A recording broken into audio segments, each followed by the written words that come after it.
Hello, 12th Commerce OCM students. Last few lectures we have started chapter number 2, functions of management. Last lecture we have started directing function. Directing is the guidance, the inspiration, the leadership of those men and women that constitute the real case of responsibilities of management. मॅनेजमेंटच्या responsibilities पार पाडण्यासाठीच म्हणजेच व्यवस्थापनाच्या जबाबदाऱ्या पार पाडण्यासाठी जे man and women म्हणजे पार पाडण्यासाठी जे स्त्री व पुरुष कार्यरत असतात त्यांना गायडन्स, इन्स्पिरेशन अँड लीडरशिप देणे म्हणजेच डायरेक्टिंग होय. त्यानंतर importance of directing. Directing refers to a process or technique of instructing, guiding, inspiring, counseling and leading people towards the accomplishment of organization goal. Organisational goal संघटनेचे उद्देश साध्य करण्यासाठी लोकांना instruct करणे, सूचना देणे, त्यांना गाइडिंग करणे, मार्गदर्शन करणे, त्यांना इन्स्पिरेशन देणे, त्यांना प्रेरणा देणे, त्यांची काउन्सिलिंग करणे, त्यांना समुपदेशन करणे, त्यांची देखरेख ठेवणे या प्रक्रियेलाच किंवा या टेक्निकलाच डायरेक्टिंग असं म्हणण्यात आलेलं आहे. त्यानंतर लास्ट लेक्चरमध्ये आपण इम्पॉर्टन्स ऑफ डायरेक्टिंग म्हणजेच दिशा दर्शवण्याचे, निर्देशनाचे महत्त्व आपण सुरुवात केली होती. त्यामधील फर्स्ट होता इनिशिएट्स ॲक्शन, सुरुवातीची कृती ज्याला म्हणण्यात येईल. Direction is the function which supports to activate the plan with the help of employee. Help of employee कर्मचाऱ्यांच्या मदतीने एखादा प्लॅन अस्तित्वात आणण्याची प्रक्रिया म्हणजेच डायरेक्टिंग होय. आणि ह्या डायरेक्टिंगला every action is initiated through the timely direction. सुरुवातीची योग्य वेळी दिलेले डायरेक्शन हे योग्यच असते. म्हणजेच प्रत्येक कार्याची सुरुवात, प्रत्येक फंक्शनची सुरुवात, प्रत्येक कार्याची सुरुवात योग्य वेळी दिलेल्या डायरेक्शननेच होत असते. त्यालाच इनिशिएट्स ॲक्शन असं म्हणतात. त्यानंतर सेकंड नंबर इंटिग्रेट्स एफर्ट्स प्रयत्न, जे प्रयत्न आहेत ते प्रयत्नांचे एकत्रीकरण करणे. Communication is one of the element of direction. Communication जे संपर्क आहे, संभाषण आहे, ते डायरेक्शनच्या महत्त्वातील एक घटक आहे. Communication is one of the elements of direction. डायरेक्शनमधील कम्युनिकेशन हा सर्वात महत्त्वाचा एक घटक आहे. जे एम्प्लॉईज ऑर्गनायझेशनमधील असतात त्यांना त्या डिपार्टमेंट वाईज गोल अचीव करण्यासाठी सगळ्यांनी मिळून एफर्ट्स लावणे आणि त्यांच्याकडनं सगळ्यांनी मिळून पूर्ण अचिव्हमेंटनुसार जे उद्देश साध्य करण्यासाठी सर्वजण एकत्र येऊन काम करणे म्हणजेच त्यालाच प्रयत्न, एफर्ट्स देऊन काम करणे, यालाच प्रयत्नांचे एकत्रीकरण, यालाच इंटिग्रेट्स एफर्ट्स असं म्हणल्याने हे सर्व काही डायरेक्टिंगमुळं पॉसिबल आहे. त्यानंतर थर्ड नंबर आपण घेतला होता मीन्स ऑफ मोटिवेशन प्रेरणेचे साधन असं म्हणण्यात आलेलं आहे. While directing the subordinates their options are also considered. प्रेरणा देणे ज्यालाच मोटिवेशन आहे. जे सबऑर्डिनेट्स आहेत म्हणजे सोबत काम करणारे, ज्याला कनिष्ठ व्यक्ती असंही म्हणता येईल, जे मॅनेजरसोबत काम करणारे जे आहेत त्यांना मार्गदर्शन करणे आणि त्यांचा वेळोवेळी जे त्यांचे महत्त्व आहे किंवा त्यांचे मत आहेत त्यांना आदर देणे हा त्या डायरेक्टिंगमधील एक वर्किंग आहे. आणि यामुळे एम्प्लॉईजच्या म्हणजेच सबऑर्डिनेट्सच्या जे काम मॅनेजरियल वर्क करतात त्यांच्यासोबतचे सबऑर्डिनेट यांच्या मतांनासुद्धा मान देणे आणि यामुळे त्या सबऑर्डिनेट्समध्ये म्हणजे जे सोबत काम करणारे कर्मचारी आहेत यांच्यामध्ये एक मोटिवेशनची म्हणजेच त्यांच्यामध्ये एक प्रेरणाची एक लक्ष केंद्रित वर्क होऊ शकते. A manager identifies the potential and ability of its subordinate and help them to give their best. It boosts the morale of subordinate. जे सोबत काम करणारे व्यवस्थापकाच्या म्हणजे मॅनेजर आपल्या कर्मचाऱ्यांची जी क्षमता आहे ती त्यांना ओळखून त्यांना कार्य करण्यास मदत करणे, यामुळे पूर्णपणे कर्मचाऱ्यांची जी ऑर्गनायझेशन्समधील किंवा त्या संघटनेमधील त्यांची जास्तीत जास्त प्रमाणात मोटिवेट करण्याचं काम हे मॅनेजरियल लेवलवरती करण्यात येतं. त्यानंतरचा 4th नंबर आपण घेतला होता प्रोव्हाइड्स स्टॅबिलिटी, स्थिरता प्रदान करणे. Stability plays significant role in the growth and survival of the organization. संघटना दीर्घकाळ टिकावी व तिची ग्रोथ व्हावी यासाठी स्टॅबिलिटी खूप महत्त्वाची आहे. Effective leadership, communication, supervision and motivation develop cooperation and commitment among the employee. It provides stability and create balance among various departments and group. जी लीडरशिप आहे इफेक्टिव्ह प्रभावी नेतृत्व आहे, कम्युनिकेशन संदेशवहन ज्याला आपण एकमेकांना कम्युनिकेशन करण्याचं काम आहे, सुपरविजन त्यांच्यावर सुपरवाईज करण्याचं पर्यवेक्षण करण्याचं आणि त्याचबरोबर मोटिवेशन प्रोत्साहन, यामुळे एम्प्लॉईजची काय होते एक प्रकारची सहकार्याची भावना विकसित होते आणि हे सर्व काही हे बिझनेस ऑर्गनायझेशनच्या दृष्टिकोनातून हे एक stability, it's provide stability and create balance among various departments and group. एक प्रकारे हे स्थिरता प्रदान करते स्टेबिलिटी आणि यामुळे ऑर्गनायझेशनच्या निरनिराळ्या म्हणजे डिफरंट डिपार्टमेंटमध्ये सुद्धा संतुलन निर्माण करते. त्यानंतरचा 5th नंबरचा आहे कॉपिंग अप विथ द चेंजेस, बदलांचा सामना करणे. इथपर्यंतचा आपला भाग लास्ट लेक्चरमध्ये झाला होता. आता इथून पुढे कॉपिंग अप विथ द चेंजेस जो कोणतेही नवीन चेंजेस बदल होतात बिझनेस ऑर्गनायझेशन्समध्ये आणि वर्किंगमध्ये याचा सामना करणे. Factors of business environment are always changing. व्यवसायामध्ये वातावरणाचे घटक हे नेहमी बदलत असतात. व्यवसायात तरी आहेत याचाच अर्थ बिझनेस ऑर्गनायझेशनमध्ये या एन्व्हायरमेंटचा जो बिझनेस एन्व्हायरमेंट आहे ऑलवेज चेंजिंग, बदल होत असतात. त्याच पद्धतीने आज पाहतोय की वेगवेगळ्या आज आपल्या एज्युकेशन सिस्टममध्ये सुद्धा एक प्रकारे बदल झालेला आहे. आज आपण ऑनलाईनरित्या पूर्ण हा चेंज करून घेतला आहे. याचाच अर्थ आपण या ऑनलाईनरित्या एज्युकेशनचा आज आपण एक प्रकारे सामनाच करतोय. याचाच अर्थ coping up with the changes. Adapting to the environmental changes is necessary for the growth of organization. Growth of organization म्हणजेच व्यवसाय वाढीसाठी अशा बदलांची आवश्यकता असतेच. With the help of motivation, proper communication and leadership, the employee can clearly understand the nature of change and also the positive outcome of adapting to the change. यामुळे जे कोणतेही प्रेरणा असतील म्हणजेच मोटिवेशन असेल, कम्युनिकेशन असेल, लीडरशिप असेल यांच्या मदतीने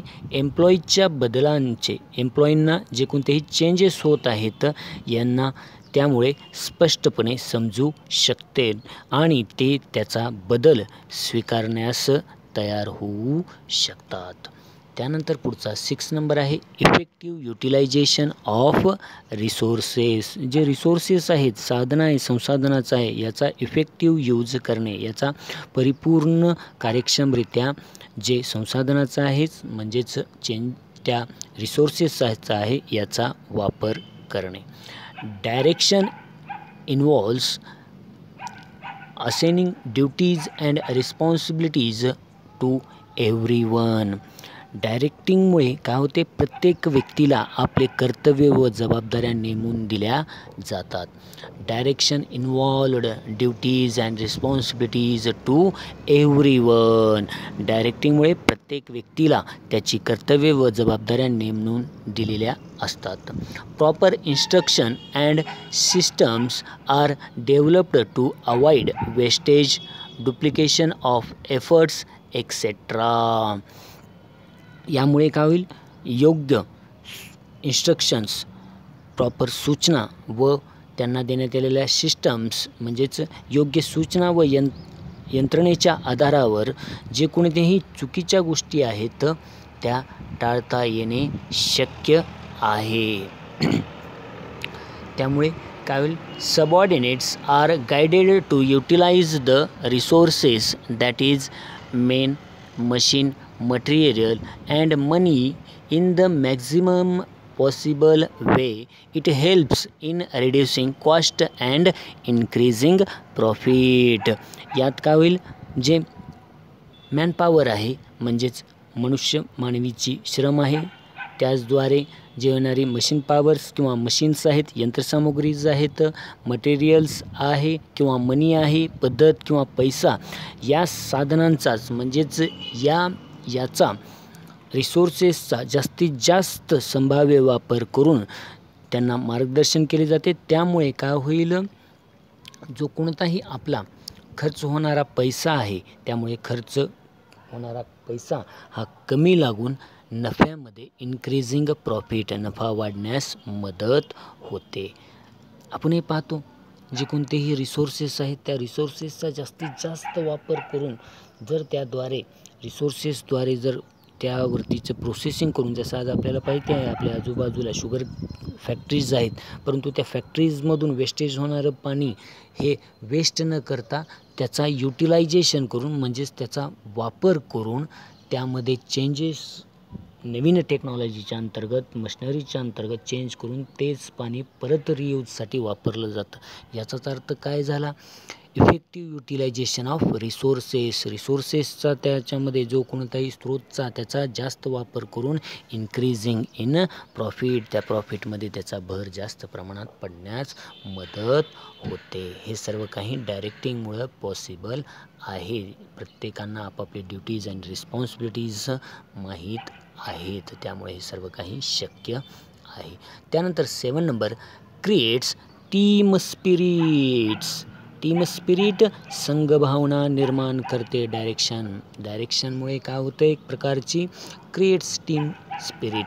direction focus on motivating the subordinate for groups efforts. डायरेक्टिंगमुळे सर्व कर्मचाऱ्यांना, जे एम्प्लॉईज आहेत सर्व कर्मचाऱ्यांना सांघिक कार्य करण्यास प्रेरणा देते, मोटिवेट करते. कशामध्ये, ग्रुप एफर्ट्स, टीम एफर्ट्समध्ये. त्यामुळे डायरेक्टिंगमुळे सर्व एम्प्लॉईजची काय होईल, पूर्णपणे टीम स्पिरिट वाढवण्यास मदत करते. ग्रुप एफर्ट्स और team spirits plays vital role in success of an organization than individual efforts. ऑर्गनायझेशनच्या यशामध्ये म्हणजेच त्याच्या पूर्णपणे सक्सेसमध्ये महत्त्वाची भूमिका ही टीम स्पिरिटची असते, नॉट इंडिव्हिज्युअल एफर्ट्स. एका सिंगल व्यक्तीपेक्षा संघटनेच्या यशामध्ये एका सिंगल इंडिव्हिज्युअल एफर्ट्सपेक्षा, वैयक्तिक प्रयत्नापेक्षा जो कोणताही टीम स्पिरिटचाच किंवा ग्रुप एफर्ट्सचा म्हणजे सामूहिक प्रयत्नाची महत्त्वाची भूमिका बजावत असते. Therefore the role of manager as a director plays very important role in guiding and motivating the employees to achieve the predetermined goal. त्यामुळे जो मॅनेजर आहे म्हणजेच त्या लक्ष व्यवस्थापकाची भूमिका ही पूर्णपणे एम्प्लॉईजला काय आहे, जे ऑब्जेक्ट आहेत ऑर्गनायझेशनचे ध्येयप्राप्तीसाठी प्रवृत्त करण्यासाठी महत्त्वाची ठरत असते. 8 नंबर त्यानंतर explorers capability of individuals. Capability of individuals explorers individuals जे व्यक्तीमधील क्षमता ओळखणे, जे एम्प्लॉईज काम करतात, जे सबऑर्डिनेट काम करतात त्यांच्यामधील कॅपॅबिलिटी ओळखणे, क्षमता ओळखणे आणि ते हे सर्व काही मॅनेजरियल हे त्या डायरेक्शनमुळे, त्याला इन्स्पिरेशन केल्यामुळे, त्याला मोटिवेट, त्याला गायडिंग केल्यामुळे प्रत्येक व्यक्तीची काय होईल, इंडिव्हिज्युअल्सची कॅपॅबिलिटी लक्षात येते आणि त्यामुळे तो त्याला ग्रुप वाईज त्याची वर्किंग देऊ शकतो. हे काही पॉसिबल आहे डायरेक्टिंगमुळे. Every individual has various capability and potential in additional to their formal qualification. संघटनेमध्ये प्रत्येक व्यक्तीमध्ये औपचारिक पात्रतेनुसार काही विशेष गुण व क्षमता असतात. आज आपल्याला माहिती आहे प्रत्येकामध्ये, एव्हरी पर्सनमध्ये, इंडिव्हिज्युअल पर्सनमध्ये प्रत्येकाजवळ काही ना काही ॲडिशनल फॉर्मल व्हेरियस काय आहे, प्रत्येकाजवळ कॅपॅबिलिटी आहेच. आज प्रत्येक माणसाजवळ काहीतरी एज्युकेशन घेतलेलं आहे, तो प्रत्येकाजवळ काही ना काही एबिलिटी असतेच. ते ओळखून त्याला ते काम लावणं हेच सगळ्यात महत्त्वाचं मॅनेजरियल काम आहे, ज्यालाच मॅनेजमेंट असं म्हणण्यात येतं. त्याच्यातील क्षमता ओळखणे प्रत्येक इंडिव्हिज्युअल पर्सनची. Direction help to identify and utilise their ability for best performance by encouraging and motivating them just like a leader. त्यामुळे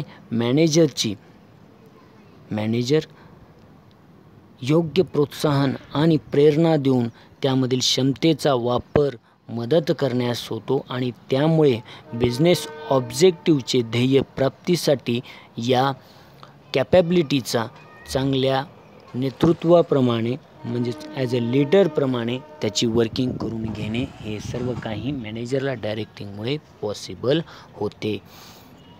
त्यानंतरचा 9 नंबर आहे इन्क्रीजेस इफिशियन्सी लेवल. इफिशियन्सी कार्यक्षमतेमध्ये वाढ होते. Guidance and motivation is given to subordinate to perform at their best level. कर्मचाऱ्यांना, एम्प्लॉईजना सर्वोत्तम कामगिरी करण्यासाठी काय केलं पाहिजे, गायडन्स अँड मोटिवेशन म्हणजे मार्गदर्शन व प्रेरणा दिली जाते. एम्प्लॉईजला सर्वोत्तम कामगिरी करण्यासाठी गायडन्स अँड मोटिवेशन दिली जाते. Being a leader, team spirit is created by the manager as well as proper technique of supervision are used. Being leader, एक नेता म्हणून मॅनेजरकडून संघभावनाची म्हणजेच याचाच अर्थ काय होईल, त्याच्यावरतीचं योग्य प्रकारे टीम स्पिरिट संघभावनाची निर्माण केली जाते. तसेच त्याचबरोबर सुपरविजनची योग्य तंत्रे देखील वापरली जातात. It works positively and result in changing the effective level of the whole organization. याचा इफेक्टिव्ह म्हणजेच सकारात्मक परिणाम होऊन होल ऑर्गनायझेशनच्या इफिशियन्सीमध्ये वाढ होते. एम्प्लॉईजना काय करणे, मार्गदर्शन देणे म्हणजेच त्यांना एक प्रकारे गायडन्स आणि मोटिवेशन दिलं जातं आणि यामुळे त्यांच्यामध्ये टीम स्पिरिट निर्माण होतं आणि या टीम स्पिरिटमुळे पॉझिटिव्ह थिंकिंग हे होल ऑर्गनायझेशनमुळे मध्ये निर्माण होते आणि यामुळे work positively and result in changing the effective level of the whole organization. याचा सकारात्मक परिणाम होऊन होल ऑर्गनायझेशनच्या इफिशियन्सीमध्ये वाढ होते. त्यानंतर 10th number last importance of डायरेक्टिंगचा, कोऑपरेशन सहकार्य, कोऑपरेशन सहकार्याची भावना निर्माण होते. Cooperation is necessary for smooth flow of organisational activity. संघटनात्मक कृती, ज्यालाच ऑर्गनायझेशनल ॲक्टिव्हिटी, संघटनात्मक क्रिया सुरळीत पार पाडण्यासाठी म्हणजे व्यवस्थितरित्या पार पाडण्यासाठी कोऑपरेशनची आवश्यकता असते. It should be created by manager, that is a director for top level to the bottom level of management. हे पूर्णपणे कोणावरती डिपेंडेड असतं? मॅनेजरवरती. आणि मॅनेजर हे टॉप लेवलपासून ते बॉटम लेवलपर्यंत तयार केलं गेलं पाहिजे. कोऑपरेशनची भावना ही पूर्णपणे टॉप लेवल टू बॉटम लेवलपर्यंत तयार करणे हे मॅनेजरचं कार्य आहे. आणि healthy cooperation, teamwork and higher efficiency level lead to ultimate of goal. पूर्णपणे हेल्दी कोऑपरेशन म्हणजेच निरोगी सहकार्य, टीमवर्क, सांघिक कार्य आणि हायर इफिशियन्सी, उच्च कार्यक्षमतेची पातळी हे गोल्स, ऑर्गनायझेशनचे गोल जे आहे, संघटनेचे उद्दिष्ट साध्य करणे यामुळे शक्य होते. एक चांगली हेल्दी कोऑपरेशन, सगळ्यांचं निरोगी सहकार्य आहे, कसल्याही प्रकारचं त्यामध्ये डिफिकल्टीज नाहीत. पूर्णपणे टीम स्पिरिटनुसार कोऑपरेशन एकमेकाला डिपार्टमेंट्सला केलं जातं आणि यामुळे जे कोणतेही बिझनेस ऑर्गनायझेशनचे गोल आहेत ते अचीव करण्यास मदत होते. आणि हे सर्व काही पॉसिबल आहे डायरेक्टिंगमुळे. Thus directing to subordinate is the basic management function that includes building and effective work climate through motivation. म्हणूनच एम्प्लॉईजना डायरेक्टिंग करणे हे व्यवस्थापनाचेच म्हणजेच मॅनेजमेंटचे काय आहे, मूलभूत कार्य आहे. ज्यामुळे काय होते, एक प्रकारचे पूर्णपणे मोटिवेशनच्या माध्यमातून, ज्यामध्ये मोटिवेशनच्या माध्यमातून एक इफेक्टिव्ह वर्क साठीचं क्लायमेट निर्माण करणे आवश्यक आहे. Thus directing to subordinate is basic management function. म्हणूनच एम्प्लॉईजना डायरेक्टिंग करणे हे मॅनेजमेंटचे बेसिक फंक्शन आहे, मूलभूत कार्य आहे. हे सर्व काही इन्स्पिरेशन, या सर्व काही गोष्टी डायरेक्टिंगमुळे मॅनेजमेंट वर्क करणे हे सोपे जाते. पर्यंतचा भाग इम्पॉर्टन्स ऑफ डायरेक्टिंग या ठिकाणी आपला झालेला आहे. Thank you students. नेक्स्ट लेक्चरमध्ये आपण कोऑर्डिनेटिंग म्हणजेच समन्वय हा 5th नंबरचा फंक्शन आपण पाहूयात. Thank you students.